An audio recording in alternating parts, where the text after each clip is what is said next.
Sabe, existe um erro que aparece em quase todo pedido de asilo que é negado. E não é a falta de um documento ou a história em si. É um detalhe, um erro que acontece bem antes da entrevista, sabe?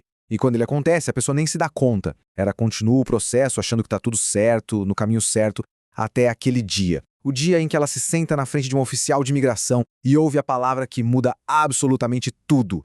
E o pior de tudo é que esse erro, ele era evitável, completamente. Mas poxa, como é que se evita uma coisa se a pessoa nem sabe exatamente o que está sendo avaliado num processo tão rigoroso como esse? É exatamente essa pergunta que a gente vai responder aqui. E olha, a informação que vem agora, ela pode ser, de verdade, a peça mais importante no quebra-cabeça de quem está considerando seguir por esse caminho. Então vamos lá, vamos mergulhar nisso. O nosso roteiro aqui vai ser esse. A gente vai desvendar esses erros críticos um por um para que se possa entender esse processo com total clareza.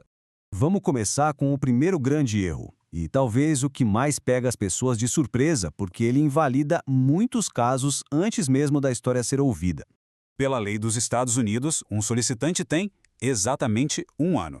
1 ano a partir da data de entrada no país para registrar o seu pedido de asilo. Só isso. E é aqui que mora o engano que derruba muita gente. Esperar a data da audiência não é a mesma coisa que protocolar o pedido. O ponto fundamental, o que precisa ficar claro, é que o solicitante tem que ser proativo. Tem que protocolar o pedido antes desse ano acabar, não importa quando a audiência vai ser marcada. Deixar esse prazo passar, torna o caso imensamente mais difícil de defender. Ok, agora vamos para o segundo grande erro. Não entender o que a lei de asilo político realmente protege. Muita gente acha que é um recurso para quem está fugindo de crise econômica ou da violência geral do país, mas não é bem assim. E aqui estão os critérios legais bem claros. Fugir de uma crise econômica ou da criminalidade, por mais graves que sejam essas situações, infelizmente não se qualifica para a lei de asilo. A perseguição que a pessoa sofreu tem que estar diretamente ligada a uma destas 5 razões: raça, religião, nacionalidade, opinião política ou por fazer parte de um grupo social específico. Isso nos leva a um conceito chamado nexo causal. Não basta só contar o que aconteceu. O solicitante precisa conectar a perseguição que sofreu a um daqueles 5 motivos e, além disso, provar que o governo do seu país não pôde ou não quis protegê-lo. Dizer que o país é perigoso não é suficiente. É preciso demonstrar que o Estado falhou em proteger aquela pessoa especificamente por causa de quem ela é. Agora, a gente vai falar do erro que, olha, talvez seja o mais devastador de todos. É aquele que destrói a credibilidade e afunda casos que poderiam até ser fortes.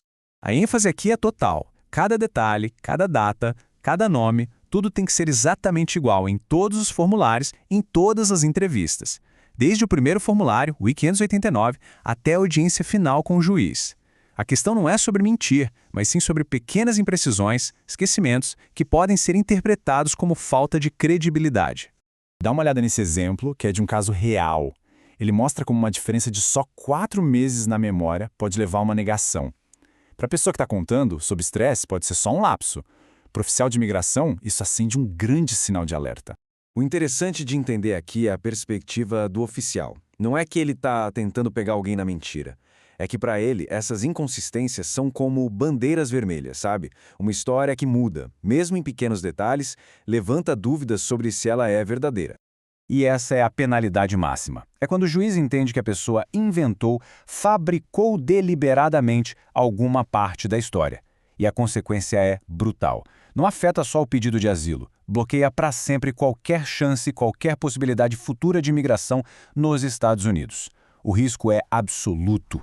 Agora vamos falar de 2 armadilhas bem comuns que dão uma falsa sensação de segurança. O famoso combo card e, infelizmente, uma má representação legal.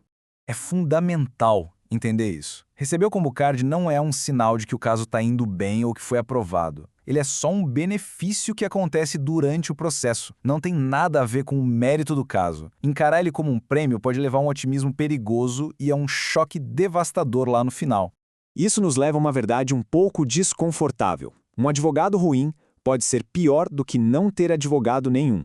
Por isso, é essencial fazer as perguntas certas, investigar, para garantir que o caso vai receber a atenção e o preparo que ele realmente merece. Bom, agora que a gente falou dos erros e dos alertas, vamos mudar o foco. Vamos falar da solução, da única defesa real que existe nesse processo. Esses números mostram a realidade nua e crua. O sistema é muito rigoroso e, na verdade, está ficando ainda mais. As novas diretrizes que vêm por aí vão dar aos oficiais mais poder para rejeitar casos logo no início, o que torna a preparação mais crítica do que nunca. Então, fica essa reflexão. Se a entrevista fosse marcada para amanhã, a pessoa estaria realmente preparada? Saberia exatamente o que dizer, como provar cada ponto, como responder aquelas perguntas mais difíceis sem hesitar?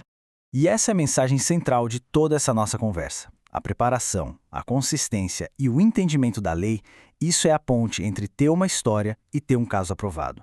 É a chave para ter uma chance justa. E claro, para finalizar, é muito importante lembrar. Este conteúdo todo é informativo. Cada caso de asilo é único, tem suas próprias complexidades e sempre vai precisar da avaliação de um profissional qualificado para navegar por esse processo da maneira correta.